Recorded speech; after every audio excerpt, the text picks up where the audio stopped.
അങ്ങനെ ദാ ഗായ്സ് എല്ലാം റെഡി ആയിട്ട് പോകാൻ വേണ്ടി ഡ്രസ്സൊക്കെ മാറ്റി സെറ്റായിട്ട് ഇരിക്കുകയാണ്. കുളിയൊക്കെ കഴിഞ്ഞിട്ട്. അപ്പം അമ്മ ലാസ്റ്റായിട്ട് ഒരു റൗണ്ടും കൂടി നോക്കുകയാണ്, എന്തെങ്കിലും മറന്നു വെച്ചിട്ടുണ്ടോ, ഇനി 6 മാസം കഴിഞ്ഞിട്ടല്ലേ വരുള്ളൂ. അങ്ങനെ തൃശ്ശൂരെത്തി. നമ്മൾ ട്രെയിൻ വന്നു. രാത്രി 8 മണിക്കായിരുന്നു കേട്ടോ ട്രെയിൻ. നേരെ ഡൽഹിക്കുള്ള ട്രെയിനായിരുന്നു. അങ്ങനെ ഫ്രണ്ട് ഉണ്ടായിരുന്നു. അപ്പോൾ ഫ്രണ്ടിനെയൊക്കെ നോക്കി പെട്ടിയൊക്കെ എടുത്ത് വെച്ചു. അത് കഴിഞ്ഞിട്ട് ഇതാ വീട്ടിലുള്ളവരും എല്ലാവരോടും ബൈയൊക്കെ പറഞ്ഞു. അമ്മ എടുത്ത വീഡിയോ ആണ് കേട്ടോ ഇത്. അത് കഴിഞ്ഞിതാ ഉള്ളിലേക്ക് കയറി. പിന്നെ ഇവർ ബൈയൊക്കെ പറഞ്ഞുകൊണ്ടിരിക്കുകയാണ്. അത് കഴിഞ്ഞിട്ട് ഇതാ പുറത്തുനിന്ന് ഫുഡൊന്നും കഴിക്കാൻ പറ്റിയിട്ടുണ്ടായിരുന്നില്ല. അപ്പോൾ പാർസൽ എടുത്തു. എന്നിട്ട് ഫുഡ് കഴിച്ചു. പിന്നെ വേറെ പരിപാടിയൊന്നുമില്ല. കുറച്ചു നേരം സംസാരിച്ചിരുന്നു. പിന്നെ കിടക്കാനായിരുന്നു കേട്ടോ. ബെഡല്ല ബർത്തൊക്കെ ശരിയാക്കി സെറ്റാക്കി. അത് കഴിഞ്ഞിട്ട് ഇതാ പിറ്റേ ദിവസം മോർണിംഗ് ആയി. ഭയങ്കര ലേറ്റ് ആയിട്ടാണ് എണീറ്റത്. കാരണം നമുക്ക് വേറെ അതിൻ്റെ ഉള്ളിൽ ഒരു പരിപാടിയും ഇല്ലല്ലോ. ജസ്റ്റ് ട്രാവൽ ചെയ്തുകൊണ്ട് ഇങ്ങനെ ഇരിക്കുകയല്ലേ. അതുകൊണ്ട് ഭയങ്കര ബോറടിയൊക്കെ ഉണ്ടാവും. അത് കഴിഞ്ഞിട്ട് ഇങ്ങനെ നീറ്റു. പിന്നെ ഒരു സ്റ്റേഷനിലെത്തി പുറത്തിറങ്ങി. എല്ലാവരും ഫുഡൊക്കെ വാങ്ങുന്നുണ്ടായിരുന്നു. നമ്മൾ ഓൾറെഡി ഫുഡൊക്കെ കൊണ്ടുവന്നിട്ടുണ്ടായിരുന്നു കേട്ടോ കുറച്ച്. അത് കഴിഞ്ഞിട്ട് ഇതാ ട്രെയിനിൽ നിന്ന് പരിചയപ്പെട്ട ആൾക്കാരായിരുന്നു. ഭയങ്കര രസമായിരുന്നു കേട്ടോ. ഇത് പെട്ടെന്ന് അവരൊരു ട്രിപ്പ് പോയിക്കൊണ്ടിരിക്കുകയായിരുന്നു. അതിൽ നമ്മൾ പരിചയപ്പെട്ടു. നല്ല രസമുണ്ടായിരുന്നു. ഫുൾ എൻജോയ്മെന്റ് ആയിരുന്നു.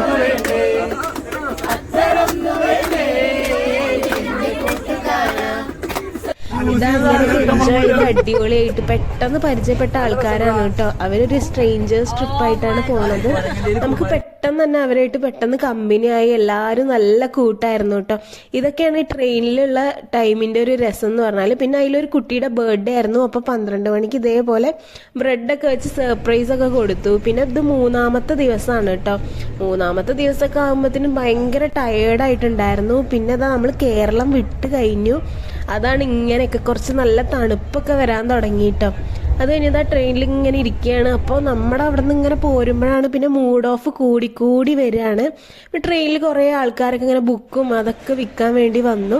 അത് കഴിഞ്ഞിട്ട് നമ്മൾ ഡൽഹിയിൽ എത്തിക്കഴിഞ്ഞു കേട്ടോ. ഉച്ചയ്ക്ക് 1 മണിക്കാണ് നമ്മൾ ഡൽഹിയിൽ എത്തിയത്. ഡൽഹി എത്തിയപ്പോൾ വലിയ തിരക്കൊന്നുമില്ല. നമ്മൾ പ്ലാറ്റ്ഫോം 1 ഇങ്ങനെ വെയിറ്റ് ചെയ്തുകൊണ്ടിരിക്കുകയായിരുന്നു. ഒരു അരമണിക്കൂർ കഴിഞ്ഞിട്ട് അടുത്ത ട്രെയിന് വരും കേട്ടോ. പിന്നെ ട്രെയിൻ കയറി. അപ്പോൾ ഒരു മൂഡ് ഓഫ് ഉണ്ടായിരുന്നു. കാരണം എന്താ വെച്ചാൽ ട്രെയിനിൽ കയറുന്ന ടൈമിൽ എൻ്റെ ഫേവറേറ്റ് ചെരുപ്പ് താഴെ വീണു പോയി. അതുകൊണ്ട് തന്നെ ആ ഒരു മൂഡ് ഓഫിലായിരുന്നു ഫുൾ യാത്രയൊക്കെ. പിന്നെ ബാഗിലുണ്ടായിരുന്ന ഷൂ എടുത്തിട്ട് അപ്പം തന്നെ ഇട്ടു കേട്ടോ. ഇതൊക്കെയാണ് കുറച്ച് വിഷമമൊക്കെ ഉണ്ടാവും. ചില സാധനങ്ങൾ നമുക്ക് ഭയങ്കര ഇഷ്ടമുള്ളത് നമ്മളെ കയ്യിൽ നിന്ന് പോകുമ്പോൾ ഭയങ്കര വിഷമം ഉണ്ടാവും കേട്ടോ. അങ്ങനെ ആ ട്രെയിനിൽ ഇങ്ങനെ ഇരിക്കുകയാണ്. അപ്പം ഈ ഒരു ടൈമായി. അങ്ങനെ നമ്മൾ സ്റ്റേഷനിലെത്തി. ജലന്ധർ സിറ്റിയിലാണ് കേട്ടോ നമ്മൾ എത്തിയത്. അങ്ങനെ ഫ്രണ്ട് വന്നു, നമ്മളെ പിക്ക് ചെയ്തു. അപ്പോൾ കുറച്ചൊരു സമാധാനമൊക്കെ ആയി ഒന്ന് നിലത്തിറങ്ങിയപ്പം. കാരണം 2 ദിവസമായിട്ട് നമ്മൾ ഫുൾ ട്രാവലിംഗ് ആണല്ലോ.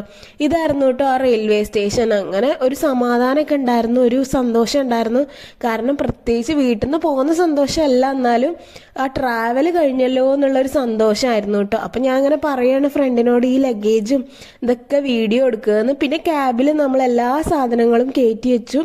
ഒരു 11 മണി എന്തായാലും ആയിട്ടുണ്ടായിരുന്നു കേട്ടോ. പിന്നെ പക്ഷെ എല്ലായിടത്തും നല്ല തിരക്കും ആൾക്കാരൊക്കെ ഉള്ള ഒരു സ്ഥലമാണ്, എപ്പോഴും ഉണ്ടാവും. അങ്ങനെ നമ്മളിതാ കുറേ കാലത്തിന് ശേഷം നമ്മുടെ ഈ സ്ഥലമൊക്കെ കണ്ടുകൊണ്ടിരിക്കുകയായിരുന്നു. അങ്ങനെ ബാക്കി വീഡിയോ അടുത്തതിൽ പറയാം. അപ്പം അത്രയേ ഉള്ളൂ.